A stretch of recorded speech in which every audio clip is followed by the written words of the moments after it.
Herkese merhaba. Bugünkü konumuzda İlber Ortaylı'nın penceresinden bakarak Osmanlı İmparatorluğu'nu ele alacağız. Ama öyle tozlu bir tarih dersi gibi değil. Osmanlı'yı bugünün karmaşık dünyasına ışık tutan, yaşayan bir miras olarak göreceğiz. Peki şöyle bir düşünelim. 6 asırlık bir imparatorluğun yönetim sırları günümüzün diplomatik krizlerine, hatta bizim kişisel kariyer yolculuklarımıza gerçekten bir çözüm sunabilir mi? İşte bu soru aslında bütün bu anlatının tam da kalbinde yer alıyor. Tarihi bir imparatorluğun o ince ayar stratejilerinin bize tamamen modern gibi görünen sorunlara nasıl şaşırtıcı derecede uygulanabilir çözümler sunduğunu gelin birlikte adım adım inceleyelim. Haydi Ortaylı'nın o meşhur tezinden başlayalım. Osmanlı İmparatorluğu öyle bir gecede yok olup gitmedi, adeta form değiştirdi. Arkasında bugünün Balkanlarından Orta Doğu'suna kadar uzanan o geniş coğrafyanın siyasi, hukuki ve kültürel kodlarını, yani bir nevi genetik mirasını, DNA'sını bıraktı.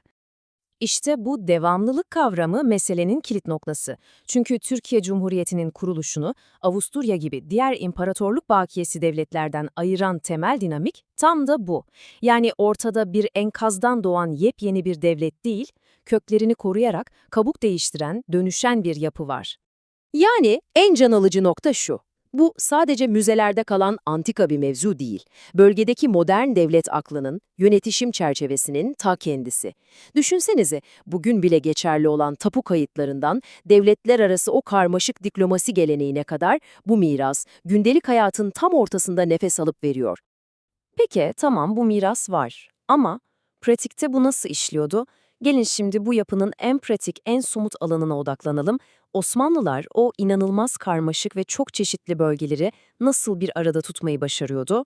Şimdi dünyanın en hassas, en çetrefilli noktalarından birine gidiyoruz, Kudüs'e ve Osmanlı idari modelinin bu topraklarda farklı inanç grupları arasında nasıl yüzlerce yıl süren, kırılgan ama etkili bir barışı koruyabildiğini görelim.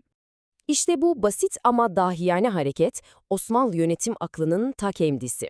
Bakın, amaç çatışmayı bir tarafı tutarak çözmek değil, tam tersine bütün grupları birbirine bağımlı kılan bir denge sistemi kurarak yönetmek.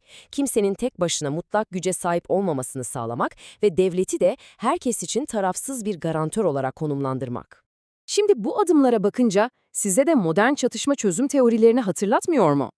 Kudüs'teki bu anahtar teslimi gibi sembolik jestlerden tutun da 19. yüzyılda farklı dini toplulukların özerkliğini garanti altına alan Cebeli Lübnan Nizamnamesi gibi karmaşık anayasal modellere kadar temelde hep bu hassas denge arayışı var. Peki bu günümüzün barış süreçleri içinde geçerli bir model olabilir mi? Peki bu devasa devlet yapısını ayakta tutanlar kimlerdi? Sadece padişahlar ve paşalar mı? Elbette hayır. İşin asıl sırrı, imparatorluğun son döneminde yetişen o eşsiz aydın tipinde yatıyor. Bu karşılaştırma aslında çok derin bir zihniyet farkını ortaya koyuyor. 19. yüzyılın ideal aydını bir yandan Fransızca diplomatik yazışmalar yaparken, diğer yandan Farsça şiirin inceliklerine hakim olabilen bir sentez düşünürüydü. Bu insanlar, bugünkü gibi tek bir alanda dar bir uzmanlığa gitmek yerine, farklı medeniyet havzaları arasında köprüler kurarak hem kendi devletlerini hem de dünyayı anlamaya çalışıyorlardı. Ali Paşa'nın hikayesi inanılmaz. Düşünebiliyor musunuz? Mısır çarşısındaki bir kapıcının oğlu olarak hayata başlayıp sadrazamlığa, yani imparatorluğun en tepesine yükseliyor. Bu sadece ilham verici bir başarı öyküsü değil, aynı zamanda sistemin kökene değil, liyakate ve kendini geliştirme konusundaki o amansız azme ne kadar değer verdiğinin de kanıtı. Bu, bugünün diplomatları ve yöneticileri için bile inanılmaz bir kariyer ve müzakere dersi sunuyor. Peki tamam, bütün bunlar çok güzel de bu tarihi modelin bugünkü bizlere, bizim hayatlarımıza ve kariyerlerimize ne gibi bir faydası olabilir? İşte bu liste aslında Ortaylı'nın bize sunduğu bir tür kişisel antrenman programı gibi. Bize bir meydan okuyor. Daha etkili, daha derinlikli ve çok yönlü bireyler olmak istiyorsak bu tarihi figürlerin disiplinini ve o bitmek bilmeyen entelektüel merakını benimsemeliyiz. Sonuç olarak geçmişe yaptığımız bu yolculuk aslında bir nostalji turu değil. Tam tersine geleceğin haritasını daha iyi okuyabilmek için bir pusula arayışı.